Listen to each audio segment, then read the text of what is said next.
Hey everyone, it's Meera here. Welcome back to my channel. Today I'm going to be reviewing the book Aqson Level 1 by Sreejib. I was sent a copy for review by the author, so thank you so much for that. I was so excited to find out that there was a fantasy book written by an Indian author. There were some moments in the book where I was just stunned speechless because of how genius the ideas were. So Aqson Level 1 is the story of God, Lucifer, and the games that they are playing. God and Lucifer are superior angel beings who've existed on earth for a very long time, and they would keep battling amongst each other and destroying nature's creation. So nature, who's personified in this book, decides to create a game where God and Lucifer could fight each other in a much more safe in a much more safe manner. This sort of reminds me of the TV show Lucifer. I don't know if any of you watch it, but in that, Lucifer sort of decides to go to LA and make that his home. Here, God and Lucifer's attention is focused on Kolkata. Can you believe that? So moving right back to the plot, God and Lucifer are playing a game, the goal of which is to make their weapon the Prime Minister of India. Now, Toya Mahapatra and her friends are college students in Kolkata. They are barely getting by with their course when they sort of get pulled into the political scene in Kolkata. Little do they know that there's so much more beyond their control, and they're playing right into the battlefield. Them becoming influential brings them a lot closer to the game that God and Lucifer are playing. I mean, what? Having heard that plot, I'm pretty sure you can deduce that this is a very interesting mixture of politics and a fantasy fiction. The writing style of the author is very captivating. She uses some Bengali phrases in her dialogue. Of course, there's a translation, so don't worry about that. But I was able to pick up a few Bengali words, which I was very pleased about. She's very expressive in terms of her narrative. You get vivid images of the scene that she's talking about, and that's how you know that her writing style is very descriptive. As for the characters, I didn't really like Ollie that much. He's also known as Neil Banerjee. He is sexist and he makes condescending remarks. He orders Toya around too much. Toya also, sometimes she has these random outbursts which I couldn't really place. The two characters that I liked were Goenka and Arpita.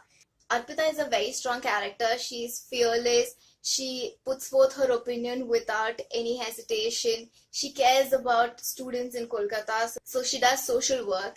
The prologue is the only section where we get a sort of interaction between God and Lucifer, and I really like that. I wish there were a few more scenes with God and Lucifer. It would have been really fun to read about. Goenka, Toya, AJ, Ollie, they live together. And along with Rahul and Arpita, they form this really tight-knit social circle that's very heartwarming. They find a sense of home in each other. They're really good friends, but they sometimes behave like parents. They also have very strong opinions about the future of our country. So I feel like that's something that's important, which has been addressed in the book, about education and about poverty, as well as empowering students. What else do I need to tell you? There's so much going on in this book. I'm pretty sure it'll appeal to different kinds of readers. Speaking about how extraordinary this book is, there aren't stereotypes or cliches as such. The plot points are so unique. Like, some of the things are just mind-blowing. We read the entire book through multiple perspectives. There are sections that are being told from Toya's point of view. Sections that are from Toya's perspective are sort of, they address the reader directly. So it's actually talking to you. Just such a chunk of a book. Also, it's floppy. See that? I love floppy books. I'm not much of a gamer. I don't play video games or board games or anything like that.